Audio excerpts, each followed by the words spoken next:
Iwan Diaknas, Ahmad Dahlan Rashid, Ahmad Doli Ulala, Muhammad Jalal. Baiklah, hadir semua tadi ya.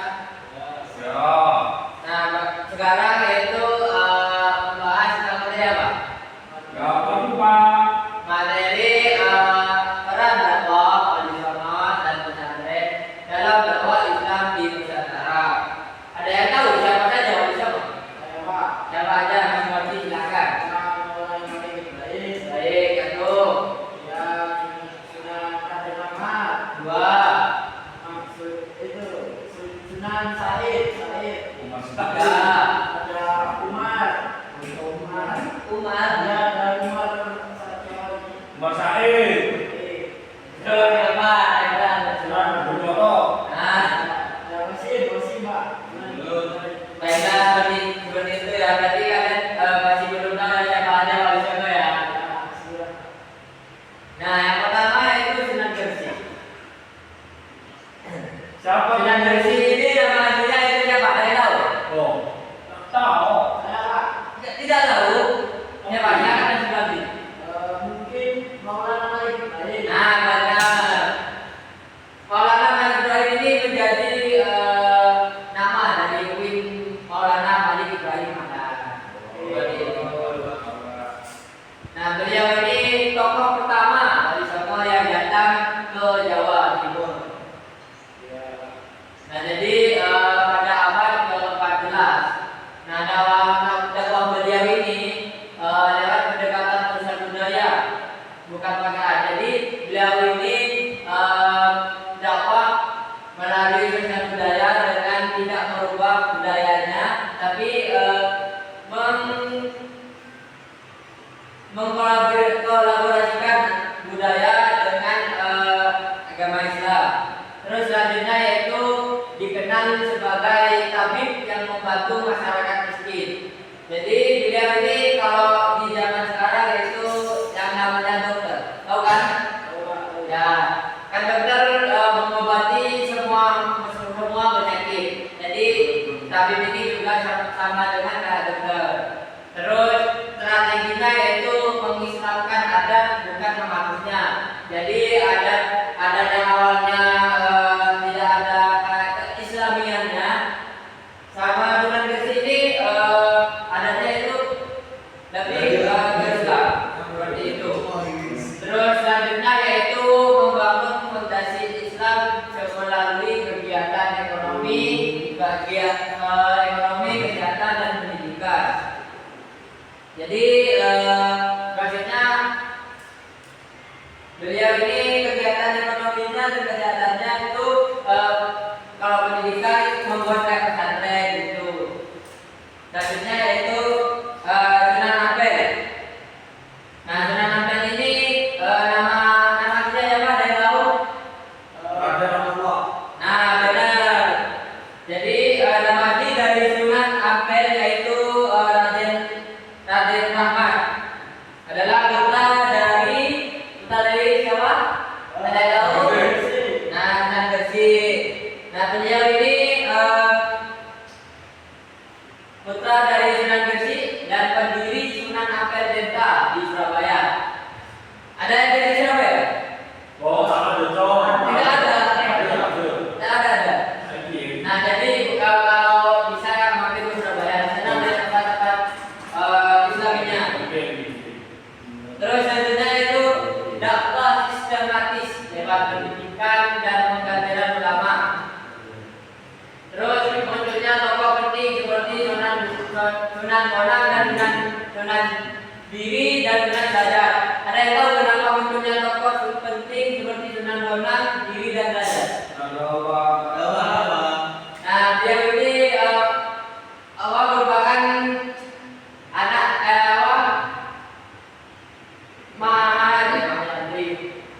dia santri dari pesantren Ampel Denta di Surabaya seperti itu. Oh, iya. Nah, negara konsep Islam budaya dari dan Moyat Mohlimo. Ada yang tahu apa aja? Apa lupa? Ada yang tahu kan? Ada. Nah, silakan. Masih lagi. Ada nama lima. Yang artinya apa?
boleh bawa cewek ke kontrakan, tidak boleh bermain cewek, jangan kencan mantan, jangan selingkuh, itu juga termasuk kewajiban.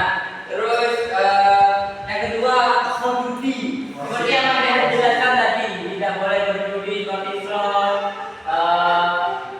apa lagi, menebak pertandingan sepak bola dan pertaruhan, dan lain-lainnya itu juga tidak boleh. Dia apa? Loh, bukan, saya dengar dari teman saya. Siapa temannya? Terus memendem, memendem itu tidak boleh malu-malukan. Ada yang ciri-ciri malu-malukan? Oh, siapa? Banyak sekali. Siapa tidak? Oh, tidak. Siap sama kembali ini Pak, 15 merek minuman pas saya bawa. Nah, dan selanjutnya itu pemaling. Jadi kita sebagai umat Islam Muslim tidak boleh mencuri, apalagi ini temannya, itu tidak boleh. Selanjutnya itu memadam, itu menggunakan narkoba atau tandur seperti itu. Yang kelima itu aktif menjalin hubungan diplomatis dengan ingin Majapahit. Jadi setelah Majapahit itu mengalami kemunduran, Sunan Ampel ini mendekati para alim Majapahit untuk menyebarkan agama Islam. Pak, saya mau nanya, istrinya Sunan Ampel siapa Pak? Kan nikah di Majapahit itu Pak. Untuk itu saya kurang tahu ya. Jadi seperti itu. Bedroom Bapak. Dan selanjutnya itu Sunan Bonang. Sunan Bonang. Nah, Sunan Bonang ini dari anak Sunan Ampel. Nah, beliau ini apa? Sunan yang paling unik. Soalnya dia ini menyebarkan agama Islam dengan tembang, gamelan, wayang, dan menciptakan lagu-lagu seperti itu. Nah, beliau ini juga alumni pondok itu Beta di Surabaya. Nah, juga beliau itu ahli tasawuf dan seni budaya. Nah, beliau itu ada yang tahu apa saja yang diciptakan oleh Sunan Bonang? Apa itu Pak? Nah, jadi seperti tokoh hati, tembang, dan suluk yang bernilai Islam. Terus siapa Pak? Satu contoh. Suluk, mohon maaf saya bukan orang Jawa, jadi tidak tahu. Seperti itu. Mohon maaf sebelumnya ya. Karena memang saya bukan asli Jawa, jadi tidak tahu.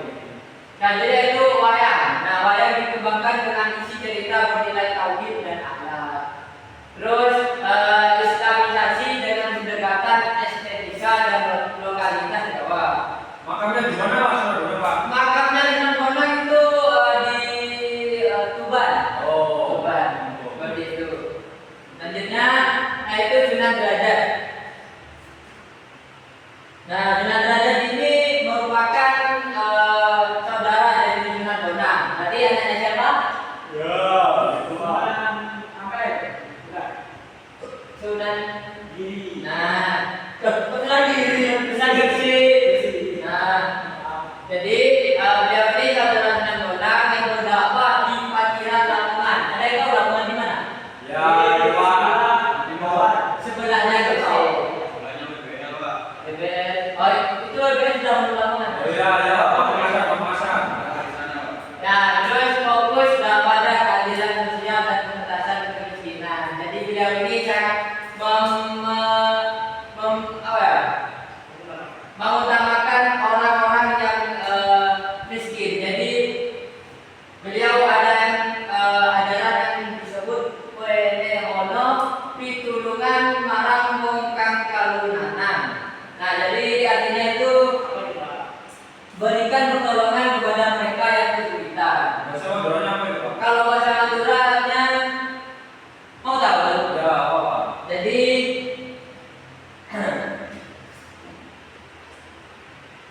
benar apa tahu? Iya, iya. Jangan tanya bahasa Madura mau kita lebih sedikit Madura. Iya Pak, apa kan? Iya, sudah. Kenapa? Iya, saya dari Madura. Oh iya, apa Pak? Bahasa Maduranya Pak.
Raden Mas Said. Ya. Nah, beliau ini lahir pada tahun 1450 Masehi di Tuban, Jawa Timur. Dan beliau ini wafat pada tahun 1513 di Masehi di Demak, Jawa Timur. Nah, beliau ini merupakan Sunan paling kejawen. Kejawen. Terus dalam berdakwahnya yaitu dakwah lewat budaya Jawa. Nah, seperti tadi kan bahwa beliau ini kejawen banget, jadi dakwahnya harus kayak memakai pakaian Jawa banget gitu. Kok tahu Pak? Katanya orang juga. Ya, soalnya kan yang belajar. Oh, itu berarti dia tinggal belajar Pak. Contohnya itu beliau ini menggunakan wayang kulit, terus gamelan, ukiran dan topeng Jawa seperti lir-lir dan gundul-gundul Badul. Mau nyanyi? Enggak apa-apa. Mau nyanyi? Enggak. Mau? Boleh. Boleh. Kita searching dulu ya lagu lir-lir ya. Kenapa kali coba, Pak? Kenapa? Namanya kali coba. Kenapa namanya Sunan Kalijaga? Kurang tahu kali coba dan tahu apa itu, Pak. Kali usahawan gitu Ya, Pak. emosi. Apakah karena menjaga kali? Kenapa, Pak? Karena beliau ini dulunya membegal salah satu sunnah. Nah, jadi sama sunnah tersebut disuruh menjaga kali. Kali apa, Pak, namanya, Pak? Kali Sekali. kalau kalinya saya kurang tahu ya. Karena Katanya belajar. Apa? mau nyanyi Pak ya? Mau nyanyi Pak ya? Mau nyanyi ya? Lagu lir-lir. Gilir-gilir Pak, bukan gilir Pak. Lir-lir. Gilir ya. Ombu. Nah, ayo, mau nyanyi kak? Boleh. Ayo. Yang atas Pak, kita udah dewasa Pak.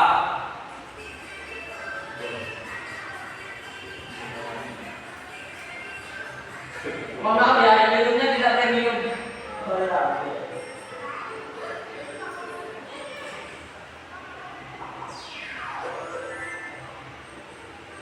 Bentar ya, ini buat anak-anak.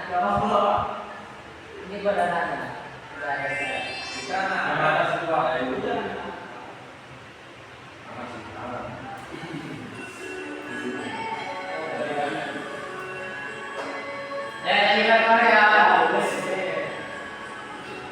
Nah, Dan dinyanyikan Pak.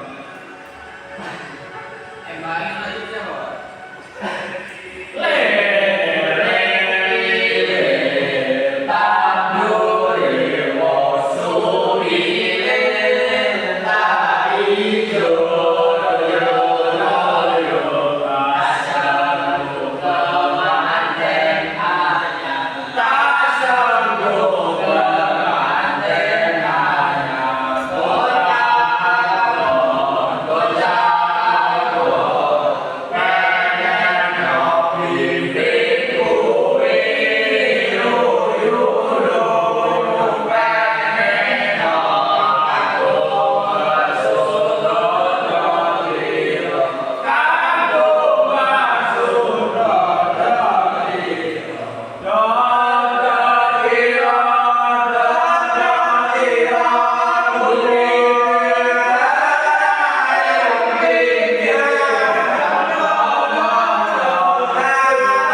Nah, Sunan Kudus ini ada tahu namanya siapa?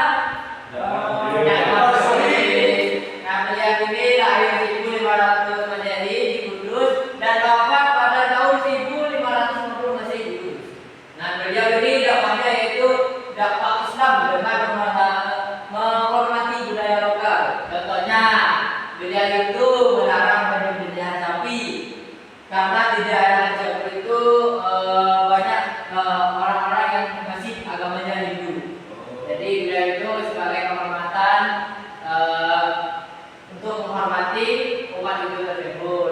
Kita membangun masjid dan menara Kudus dengan arsitektur menyerupai candi Hindu Buddha, menyerupai bukan persis. Nah, selanjutnya yaitu Sunan Muria. Nama aslinya yaitu Raden Umar Said. Lahir pada tahun 1470 Masehi, terus wafat 1551 Masehi. Nah, beliau ini cara dakwahnya sama seperti Sunan yang lainnya, dakwah dalam seni dan budaya dengan menggunakan seni tradisional seperti gamelan, wayang, dan tembang Jawa. Asalnya di mana, Pak? Asalnya di Jadi mana? selanjutnya itu Sunan Asalnya di Muria. mana, Pak? Yang Sunan Muria. Sunan Muria di Muria sana Jawa Tengah. Oh. Yang sekarang dulu kan ada Sunan Muria, tapi sekarang sudah punya Sunan Pulau Jawa begitu. Bukan masih gitu, Pak. Selanjutnya itu Sunan Gunung Jati. Nama asli yaitu Salih Hidayatullah. Ada itu nama Wimanai. Pak. Hah? Jakarta, Pak. Jakarta. Nah, jadi dia ini lahir 1448 Masehi di Aceh. Tahu aja Aceh di mana? Ya, tahu-tahu. Di mana? Ya, di Sumatera, Pak. Oke, nah, wafatnya 1868 Masehi di Cirebon. Dan cara dakwahnya yaitu ulama dan pemimpin Islam di Jawa Barat. Dr. Sunan Gunung Jati dikenal sebagai ulama dan pemimpin yang mendirikan Kesultanan Cirebon. Jadi beliau setelah mendirikan Sultan Cirebon terus melakukan penyebaran Islam. Pak, kenapa namanya Gunung Jati, Pak? Bukan Gunung Mandungan atau Gunung Lawu. Soalnya dengan Gunung Jati mas di video.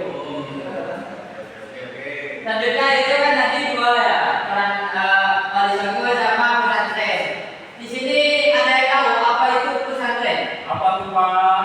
Nah, pondok atau pesantren itu bahasa Arab punduk yang asrama atau tempat tinggal. Nah, terus pesantren dari kata santri yaitu murid atau santri. Terus ada tahu definisi umumnya apa? Silakan masih lagi dibaca. Sebuah Islam pendidikan Islam tradisional. Benar. Terus selanjutnya itu peran pesantren dalam dakwah Nusantara. Jadi waktu pesantren sebagai pendidikan keislaman dan kajian Indonesia.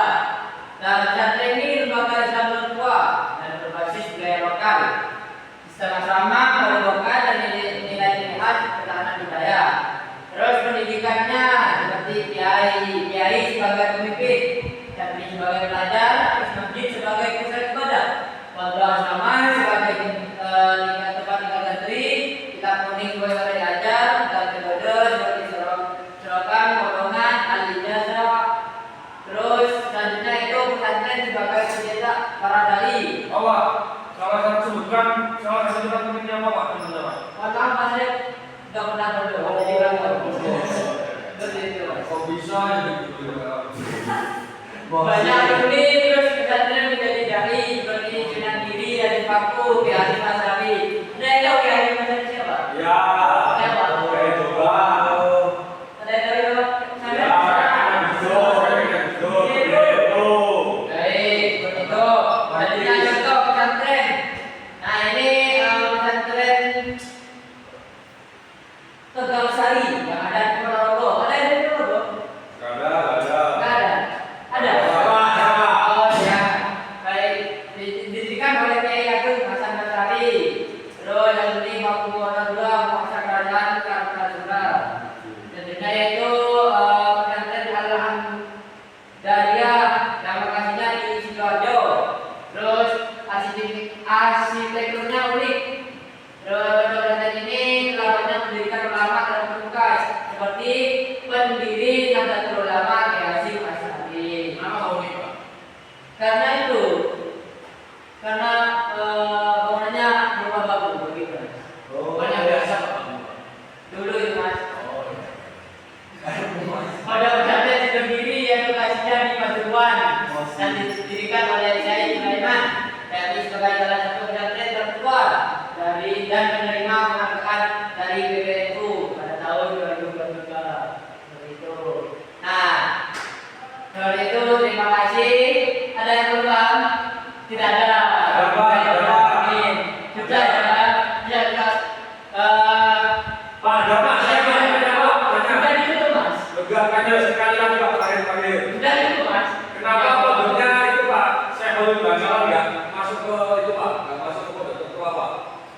tahu tuh.